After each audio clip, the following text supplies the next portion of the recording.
One of the things we fail to understand is that our brain will always give us what to do it. If you don't understand what you do, how you do it, and when you do it, it determines what your brain will give you. Then as a student, you should know that your input is what you get as the output. And you should also know that as a chemistry student, that what you study, how you study it, and when you study it determines if your brain will retain the memory for a long time or if it will give you a short-term memory. Now, during my days as a student, I realized that there are certain things you need to put into practice for you to remember something for a very long time. Hi everyone, welcome to Chem Ella Lab, even where chemistry plays a script. If you are here for the first time, this is Chem Ella Lab. As a student, there are strategies you need to practice, there are things you need to do for an effective learning. And over time, I realized that as a student, if you miss these steps, there will be no difference. And if you miss these steps, you will continue complaining until you practice it. Now, what are these steps? No, the first thing you need to know is time management. You need to have a proper timetable. If you don't have your timetable, especially in chemistry, if you don't know when to study, it becomes a problem. Chemistry is not a subject that you study in minutes, 2 minutes, and then you're done. No. It is a subject that you need to be intentional about. You need to give it time. You need to sit down and understand what is going on. You need to give it 2 or 3 hours minimum to know what exactly happened in the reaction. Now, there are some persons that they can study in between and still understand. That's also a plus for them. So, as a student, you need to have your timetable. The next one you need to know is your best place and the best time to study. Some persons study in the morning, some are good with evening, some are good with afternoon, some can read in between their activities. You need to know the best time to study. Are you a morning person? Are you an afternoon reader? Are you a night reader? Personally, I don't study in the morning, I don't study in the afternoon. I am good in the evening. Why? Because I have been able to find out my best study time. As a student, find out your best study time and also know the best place to study.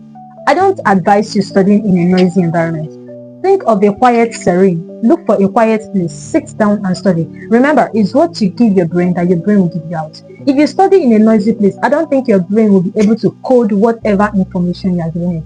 So look for a better place and a serene environment where you sit down and study.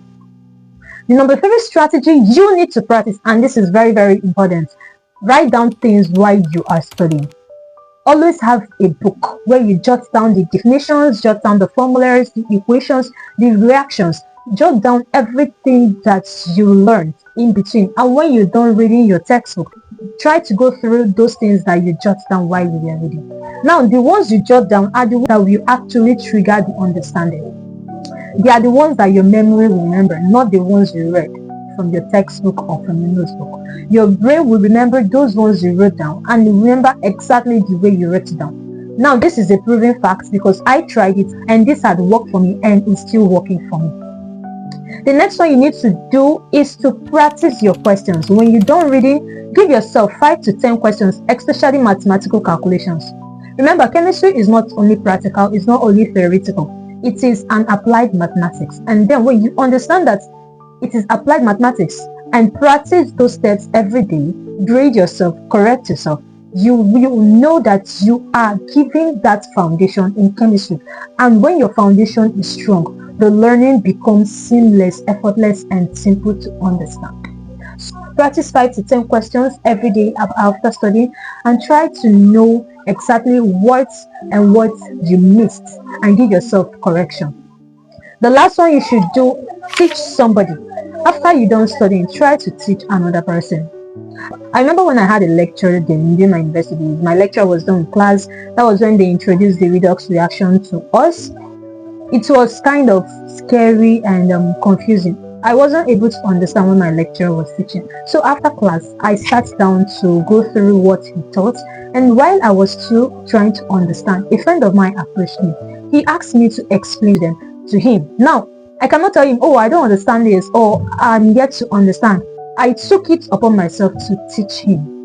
And while I was teaching him, I realized that the little I gave him gave room for more. I understood more while I was teaching him. Now, I understood little at first before I started teaching him, but in the process of teaching him, more idea came to my head. I tried putting it in, I taught him, and lo and behold, everything I taught him was what my lecturer was trying to tell us in class. And then you realize that when you teach someone, you get to understand deeper. So teach someone, even that little you know, even that little you understand, give it out to somebody else. The person will understand, and you that taught the person will have more knowledge to give out next time, and it will also give you room to understand the topic over and over. All right, so as a student, practice these 5 steps I give you today and you will notice the difference. All right, be time conscious, that's number 1. Secondly, know your best place and the best time to study. Write down things while studying, practice problems after studying, and teach someone after you're done studying. Alright, if you practice these steps, trust me, you will ace chemistry without any hindrance. If you are a Jamb student or a YX student or a chemistry student, practice these 5 strategies today. Don't skip it to tomorrow. Practice it today and you will see the difference by yourself. Alright, thank you for staying to the end of this video. If you find this video helpful, please give it a thumbs up, share this video to your friends and let them share with their friends. Remember, this is still Ella Lab, where chemistry plays a script you can see, relate and feel too, because chemistry is live in motion. Thank you. Please like, share, comment and subscribe. See you in my next video. Bye.